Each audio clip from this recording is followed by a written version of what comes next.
Right now, beneath the English Channel, somewhere between England and France, more than 50,000 vehicles are moving through a tunnel that sits 45 meters below the seabed, deep enough to stack 10 double-decker buses on top of each other and still have room. This is a masterpiece of modern engineering. The pressure of the ocean bearing down on that tunnel at this moment is equivalent to the weight of a small skyscraper pressing on every square meter of its walls. And it has been holding that pressure without interruption every single second of every single day since 1994. But here is what almost nobody knows.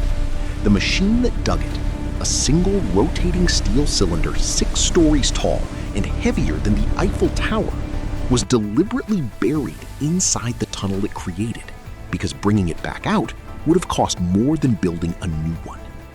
By the end of this video, you'll know exactly how it's built.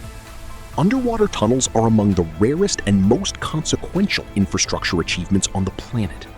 There are fewer than 100 major submarine tunnels in the world, tunnels that pass beneath oceans, seas, straits, rivers, or lakes, and yet they carry hundreds of millions of passengers and vehicles every year, connect economies that geography would otherwise separate, and represent some of the most technically demanding engineering ever attempted by human beings. The global tunnel construction market is worth over $100 billion annually, and it is growing, driven by urbanization, port expansion, rail network development, and the simple fact that in many of the world's most densely populated places, there is no room above ground for the infrastructure those places need. Building a tunnel is expensive, slow, dangerous, and extraordinarily complex. And building one underwater, beneath a living, moving, pressurized body of water that will destroy any mistake instantly and permanently, is in a category of difficulty entirely its own. Every underwater tunnel begins not in the water, but in the ground on either side of it. And the first question engineers must answer is the most fundamental one of all. What is down there? The geological survey phase of a major underwater tunnel project can take years and cost hundreds of millions of dollars before a single cubic meter of Earth is moved. Survey ships equipped with sub-bottom profilers, sonar systems that can penetrate the seabed and map the geology below it, conduct passes across the proposed tunnel route, building up 3-dimensional pictures of the rock and sediment layers beneath the water. Boreholes are drilled from survey vessels at intervals along the route, extracting core samples of the geology for laboratory analysis. The engineers need to know the rock type, its strength, its fracture patterns, its permeability to water, its response to excavation. A kilometer of tunnel through solid granite is an entirely different engineering problem from a kilometer of tunnel through waterlogged clay, through fractured limestone riddled with underground water flows, or through the kind of soft marine sediment that behaves more like toothpaste than solid ground under pressure. But this is where things get interesting. The primary tool for building modern underwater tunnels is a machine so large, so complex, and so expensive that it has its own name on every project it works on. The tunnel boring machine, the TBM, is a cylindrical steel factory, typically between 6 and 17 meters in diameter and up to 150 meters long, that advances through the ground by rotating a cutting head studded with disc cutters against the rock face while simultaneously installing the tunnel lining behind it. The cutting head of a large TBM can weigh over 1,000 metric tons. The disc cutters embedded in it, tungsten carbide discs that roll against the rock and fracture it through a combination of compressive and shear forces, are individually replaceable. Because in hard rock, they wear down after cutting only a few hundred meters, and worn cutters must be replaced by workers who climb out onto the cutting face in pressurized suits to perform what amounts to a surgical procedure on a machine the size of a building in total darkness under the ocean. The TBMs used to build the Channel Tunnel was not one machine, but 11, multiple boring machines working simultaneously from both the English and French sides toward a mid-channel meeting point.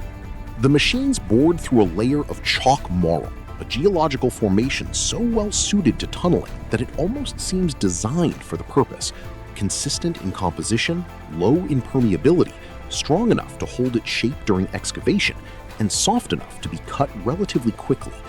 Finding that chalk marl layer and staying within it for 50 kilometers was one of the most sophisticated navigation challenges in engineering history.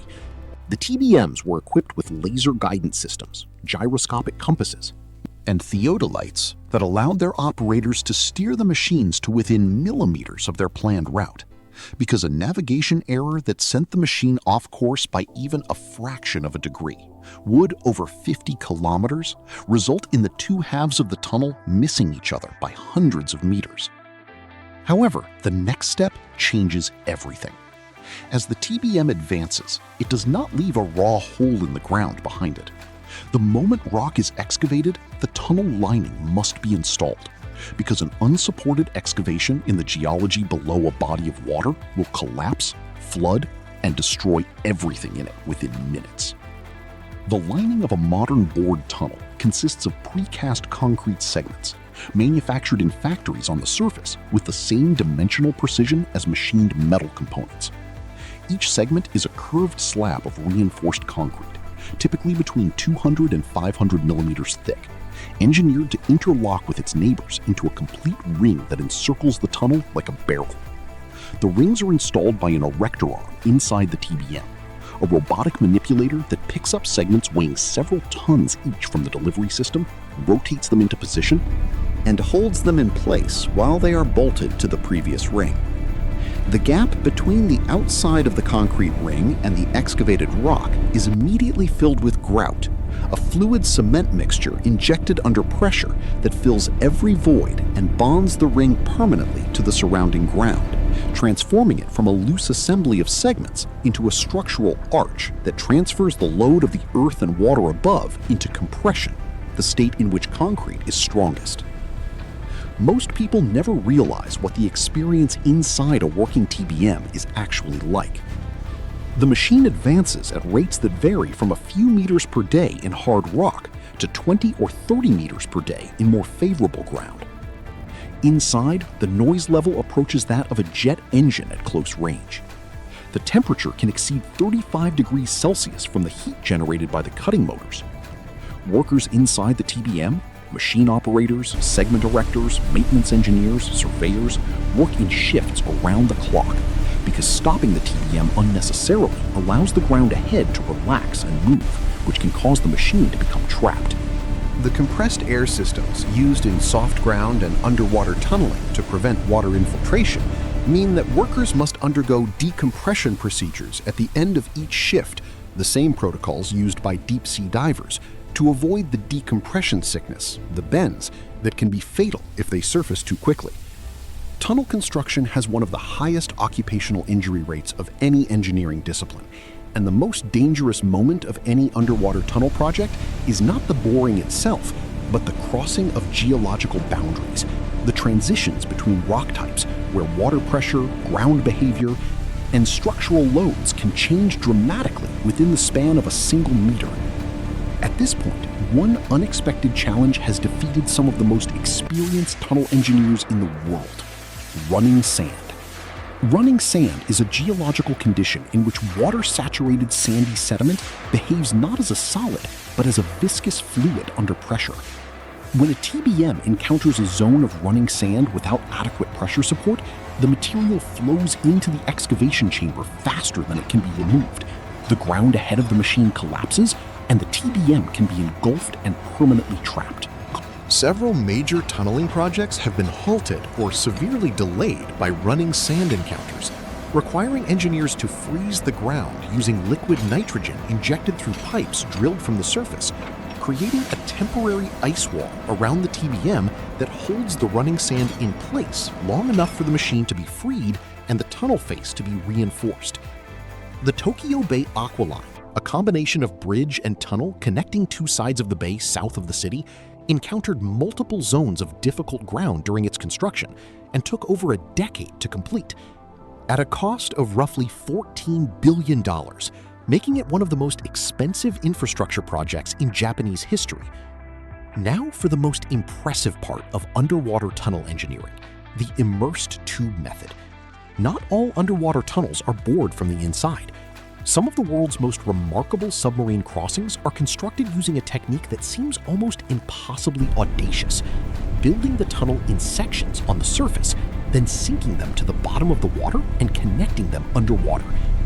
The immersed tube method begins in a dry dock or fabrication facility, where enormous hollow concrete or steel sections, typically 100 to 200 meters long, 15 to 20 meters wide, and 8 to 10 meters tall, each one weighing 40 to 80,000 metric tons, are cast or fabricated, fitted with temporary bulkheads at each end, and then floated by carefully controlled ballasting. Tugs guide the sections, called elements, across the water to the crossing point, where they are lowered by controlled deballasting onto a precisely prepared gravel bed on the bottom. Each element is then nudged into contact with the previously placed element using hydraulic jacks. The connection is sealed with rubber gaskets that compress under the water pressure to form a watertight joint, and the temporary bulkheads are removed, allowing workers to pass from one element to the next and begin connecting the internal systems. The Hong Kong-Zhuhai-Macau Bridge includes an immersed tube tunnel section 6.7 kilometers long, using 33 elements sunk to a depth of 45 meters in one of the world's busiest shipping channels, with a construction tolerance measured in millimeters across a distance of kilometers. The quality control systems in underwater tunnel construction are unlike anything in surface engineering. Because a failure in a completed underwater tunnel is essentially unrecoverable, you cannot simply open it up and repair it the way you might repair a road. The inspection and testing regimes applied to every component are extraordinary. Concrete segments are batch tested at the precast factory, with cores drilled from samples of every pore and tested for compressive strength, water permeability, and chloride penetration resistance. Gaskets, the rubber seals that prevent water from entering at the joints between segments, are individually pressure tested before installation, because a single failed gasket in an underwater tunnel can allow an inflow of pressurized water that, if not immediately controlled, can flood the tunnel in minutes. Completed tunnel sections are inspected by ground-penetrating radar systems mounted on vehicles that drive through the finished tube, mapping the concrete and the grout behind it for voids, cracks, or density anomalies. Any section that fails to meet specification standards can require partial demolition and reconstruction, at costs that can reach tens of millions of dollars per meter. Here are the facts that reveal just how staggering this kind of engineering truly is. The Channel Tunnel's boring machines excavated approximately 8 million cubic meters of chalk marl during construction, enough material to fill the Empire State Building 3 times over. The concrete lining segments for the Channel Tunnel were manufactured at a rate of over 3,000 per week at dedicated precast factories in both England and France, representing a total of approximately 300,000 individual segments installed over the course of construction. The Gotthard Base Tunnel in Switzerland, the world's longest railway tunnel at 57 kilometers, and while not underwater, it passes beneath the Alps under more than 2 kilometers of rock, required 17 years of construction and generated 28 million tons of excavated material that was subsequently used to extend the shores of Lake Uri. The deepest operational road tunnel in the world is the Eiksund Tunnel in Norway, which descends to 287 meters below sea level, deeper than the deepest point of the North Sea above it. Workers on the Channel Tunnel project used nearly 500,000 tons of grout to fill the space between the concrete lining rings and the chalk marl, creating a bond between the tunnel and the geology that has held without significant deterioration for over 30 years. Underwater tunnel construction is a discipline concentrated in a small number of countries with the engineering tradition, industrial capacity, and economic scale to support it. Japan, which has more submarine tunnels than any other country in the world, developed many of the techniques used globally today, driven by a geography of islands that made subsea connections not a luxury but a necessity. The Seikan Tunnel, connecting the Japanese islands of Honshu and Hokkaido beneath the Tsugaru Strait, descends to 240 meters below sea level and took 24 years to build, during which time a catastrophic flood in 1976 nearly destroyed the project entirely and killed 6 workers.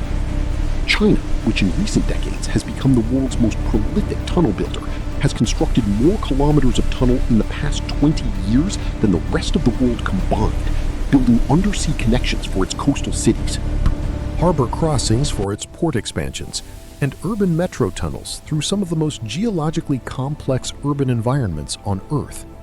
European nations, particularly Norway, Denmark, the Netherlands, and the United Kingdom, have contributed many of the technical innovations in immersed tube construction and waterproofing technology that the entire industry now relies on. From a geological survey ship mapping the seabed with acoustic pulses, through the fabrication of a steel machine that could swallow a 4-story building whole, through the installation of hundreds of thousands of precision concrete segments in darkness and heat and noise under the ocean floor, through the final moment when 2 tunnel faces meet in the middle of a body of water and workers shake hands through the breakthrough. An underwater tunnel is a testament to what engineering can accomplish when the alternative is simply not good enough. The commuter who takes a train under the English Channel between London and Paris, the driver who passes beneath Tokyo Bay on the Aqualoft, the container ship whose route is possible because a tunnel freed up the surface passage. None of them think about the chalk marl, the disc cutters, the pressurized workers, or the machine that still sits buried in the rock below the sea. And that invisibility is the purest measure of how completely the engineering succeeded. Which underwater tunnel do you think deserves a deeper look? The Channel Tunnel, the Sakon Tunnel, or something being built right now? Drop it in the comments. And if this video made you think differently about what's beneath the water you cross every day, a like and a subscription helps us keep going deeper, literally.